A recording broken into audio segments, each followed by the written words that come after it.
And it's almost as though there's a certain prejudice that stops them from relating to Mary. And I think for those of us who have a devotion to Mary, will know how she completes our Christian faith. How she is there as the comforter, she is there in our moments of sorrow and difficulty, our moments of temptation. And perhaps when you meet your Protestant brothers and sisters, your Protestant friends, is to open them up, to introduce them to a devotion to Mary. Not that you want them to become Catholic, but more that you want them to hear more of the truth. And I think for us as Catholics, it has to be that desire to share the truth. You know, if someone wants to give you, you know, $1 as opposed to 50 cents, you want $1, you don't want the 50 cents. If we say that the fullness of truth is within the Catholic Church, we want them, out of love, to receive the fullness of it. It's often the case when people become Catholic, you don't sort of pat yourself on the back and say, oh, that's another job, that's another convert that I've notched up, I'm obviously going to be in a higher place of heaven. No, we rejoice that they've come to experience and to engage in something very wonderful and beautiful. We want to share in their happiness, and it's that that's important. The happiness and the blessedness that comes from living our Catholic faith, as I think we can and we do. We want others to share in that. Not out of scoring points, but out of true generosity. Thank you. Just straight down the back, Father. Hi, Father. Thanks for a wonderful speech. My question is, you mentioned before how you would not be able to give the same speech here in England in a similar part. I've read countless articles of the way England is deteriorating in its Christian faith. But my question is, in a country which has an established church, it might not be a Catholic, it's a Protestant church, but it is nonetheless an established church.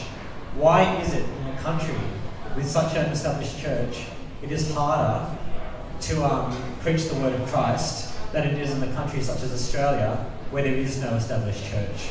I mean, I find that bewildering. I find that, you know, extreme. I can't comprehend that. The fact in a country that has a long tradition of established church, you would not be able to say what you would be able to say here.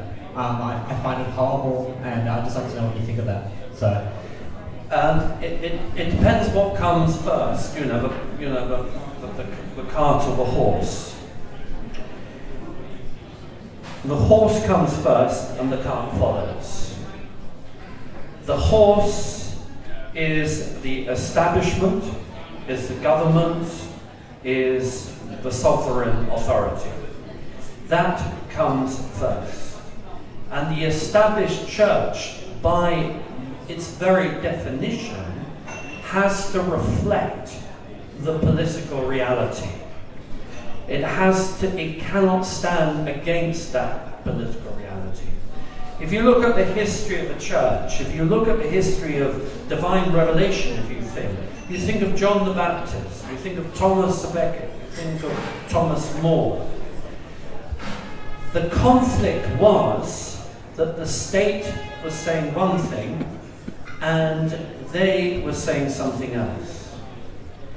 Once the church became established, it had to reflect the government.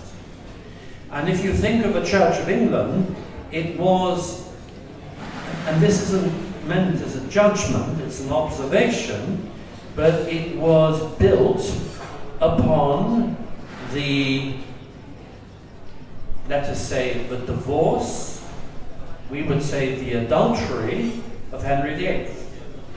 You know, it was brought into law to allow Henry VIII to do what the Pope would not let him do.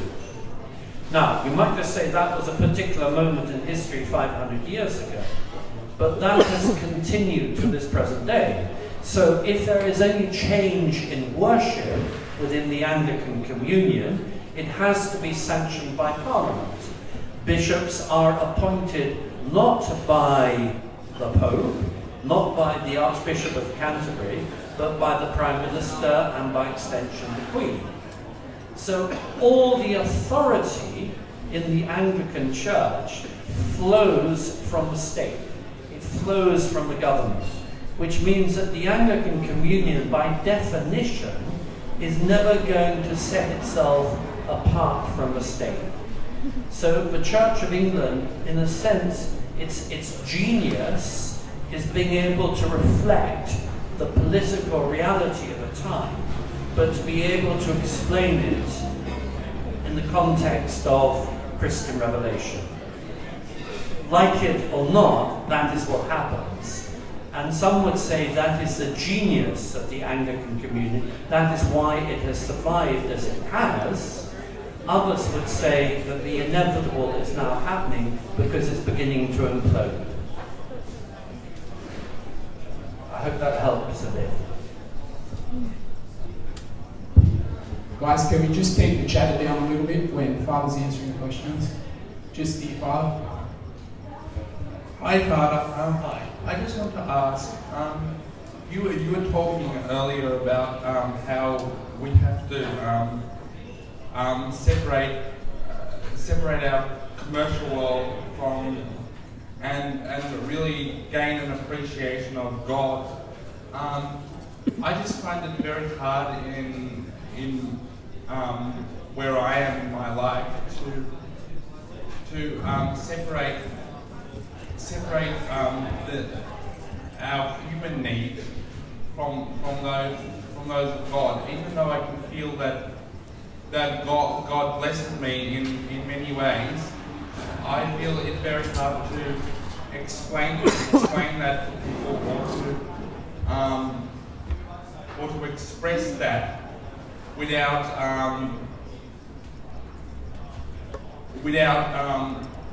compromising on certain aspects of faith. And I would just like to ask, how do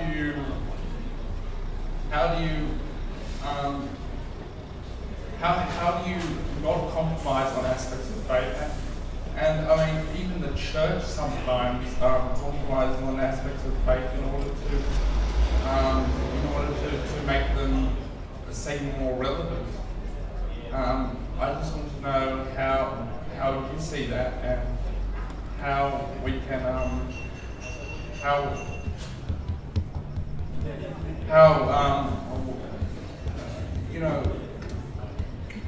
where a compromise can be made and where it can't be made, if that makes any sense. Thank you. Oh, okay. I think it's two questions there. The question is how do you take your faith into the marketplace of your everyday life, your work, your friends, your family? The second one is, does the church compromise her teaching, which is a big question, and as a priest you would expect me to say no, the church does not compromise. However, it is made up of great sinners, and let us never forget that amongst the 12 that were chosen by the Lord, that he chose Judas Iscariot. And he wasn't exactly a great advert for the church, and throughout the history of the church, that there are individuals, that we are all sinners, and sometimes those sinners have brought great scandal to the church.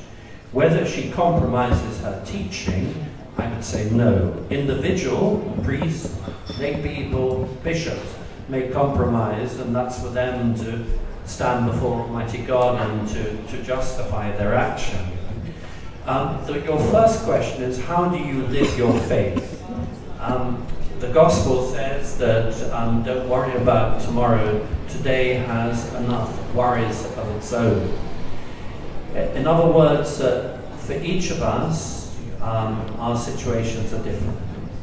And what we are called to do by virtue of our Christian vocation, our baptism, is to sanctify, is to make holy that we are. And that happens in many different ways. I think the most important thing, to answer you as a lay person, is that you have to infuse your day with prayer.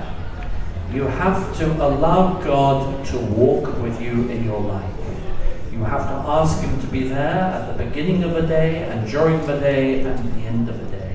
You are not alone. I am not leaving you orphans. There are many rooms in my Father's house. And I think through the life of prayer, however much often you may fall and slip up and make mistakes and perhaps not be faithful in your preaching of the truth, the Lord does not desert you. He is always there with you. And I think what's important is that you ask for that sense of union, to ask Him to be with you. Secondly, that there are little ways in which we can bring our faith into everyday life. Once again, through prayer, to ask for the wisdom to know how we can bring our faith into everyday life.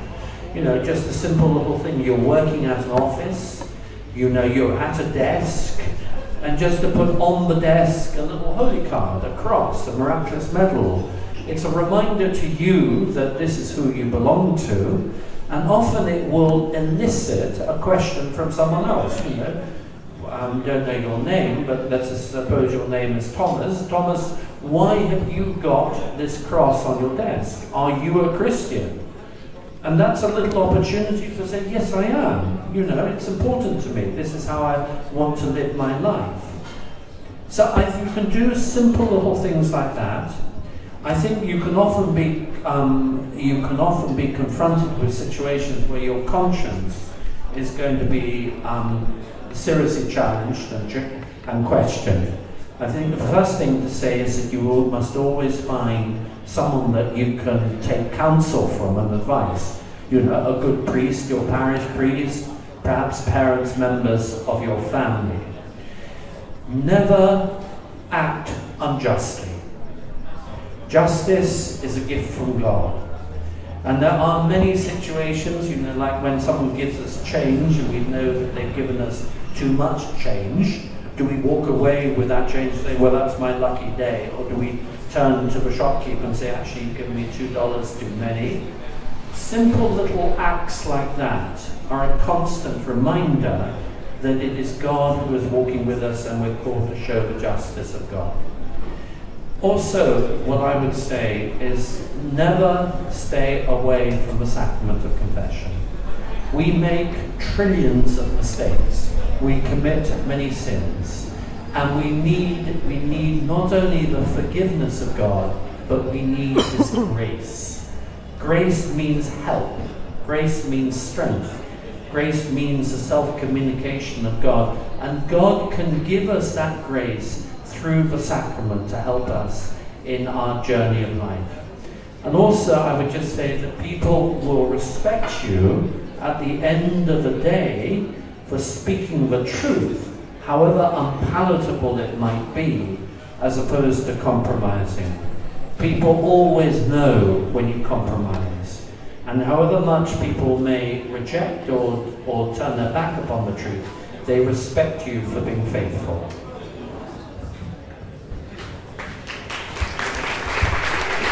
Just the last question will be on you, Father.